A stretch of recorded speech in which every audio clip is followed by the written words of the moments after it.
It'll deal with the impending threat of intergalactic warlord Darkseid by putting Steppenwolf in the mix, his uncle, and we're going to see the return of Superman, probably in a black suit, and hopefully, with a mullet. Hashtag mullet for Superman. I mean, I know it's probably already been filmed and all the design choices were made months ago, but they used CGI to enhance Kevin Costner's hairline in Waterworld, and that was in 1995. So don't tell me that you can't do it today with today's technology. So if we're getting all that, and we're dealing with this massive, ancient, intergalactic threat, why would you clutter things up with Deathstroke? He's an assassin. He kills people for money. Beyond a cameo, I really hope that he plays no role in the Justice League movie that centers around finding a set of magic boxes. That being said, he is the perfect villain for a Batman movie. For starters, he's a character that hasn't been used cinematically. He's been featured on television, animation, video games. So he has a fan base, but he also has the allure of something new if you've never seen him before. Plus, he'll probably also trick some people into thinking Deadpool is going to fight Batman, and I'll see it based on that. I think Kingsman made a lot of money that way,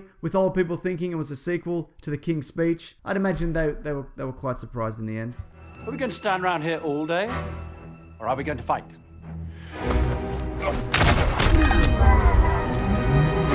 What else is great about Deathstroke, though, is that he's almost this kind of twisted version of Batman, or really just Batman without morals. You know what? He's actually kind of the anti-Captain America. He had a stint in the army and was part of a program that enhanced his strength and added a superior healing factor. Though he can't say, grow back an eye or a limb, you know, the way that a bloody tree can. So all these abilities, just shy of a tree, plus expertise in multiple forms of unarmed and armed combat, plus a moral code, which is basically, yeah, I'll kill whoever you want if you pay me. This all makes him perfect to face up against Batman. Also, this isn't a character that's been plonked into comic books and it's been kind of demanded that we like him. He started off as a Teen Titans villain and then slowly worked his way up to tangling with the likes of the Justice League. This fictional character has worked really fictionally hard to be in the position he's in. Also, the fact that he's willing to kill the Teen Titans goes back to what I said a minute ago. He'll absolutely kill a kid for money. That gives him the edge over a character like Batman because he's willing to do the things that Batman won't. What I also find interesting is that if the money dries up on a contract,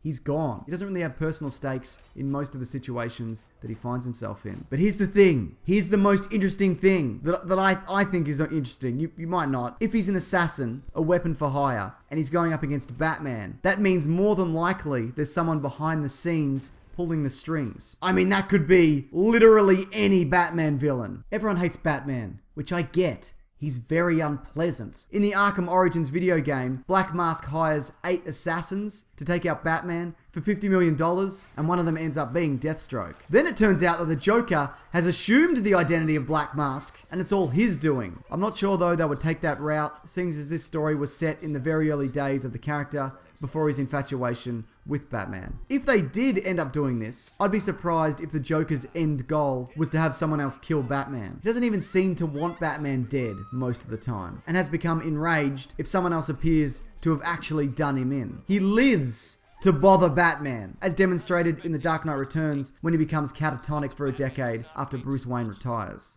We act. Gotham City belongs to the Batman. Batman. Darling. Now, you've probably heard the rumors that the Batman solo movie will be set in Arkham Asylum, which obviously draws comparison to the first Arkham game. So maybe that's what we're getting. Batman locked in, and he has to contend with various assassins, whilst whoever's in charge is plotting something much more sinister, like, I don't know, putting something in the water supply or whatever. That's a standard Batman villain plan. You can always rely on it.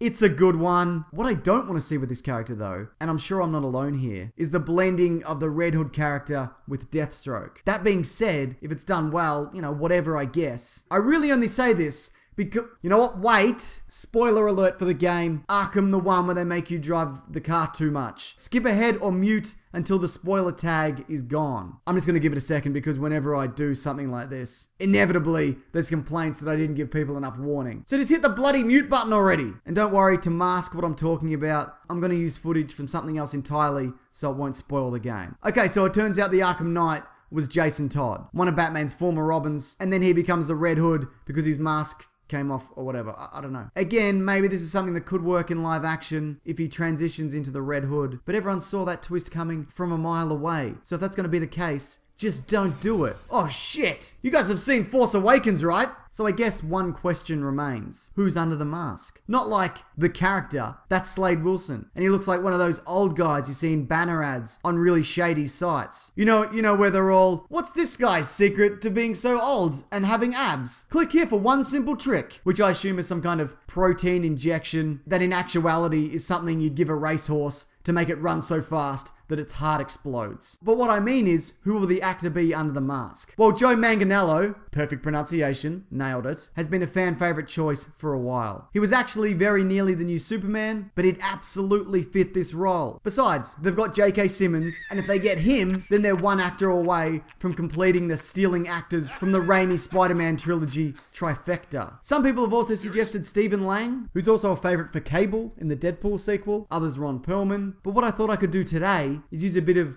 computer wizardry to take a sneak peek at this person's eye and determine who this is. All we need to do is enhance. Nope. This is nothing. I've wasted everyone's time. Here's a question for you though. Do you think Deathstroke is a good choice for the next Batman villain? And how would you like to see him utilized? Also, what actor would you want to see take on the role? Feel free to leave any thought you have below, because if you do, you actually have the opportunity to win a loot crate. The comment can be literally anything though. I don't care. But if you come back next week, I'll be announcing the winner. Plus there'll be another one. It's an ongoing thing. It will literally never stop. I don't care if a comet hits the Earth, obliterating most life forms. I'll be out there making my own brand of loot crate filled with rocks and sticks and bones of the dead to hand them out to whomever talks to me. Alright, but yeah, here's last week's winner. If you're that person, just private message me these details and I'll sort it. Also this Monday on my podcast, The Weekly Planet, we're doing a summer movie recap. The highs, the lows, the middling films that have made up the last 3 months that I have no strong opinions on either way. That's linked below if you care. Thanks for watching everyone. Take care.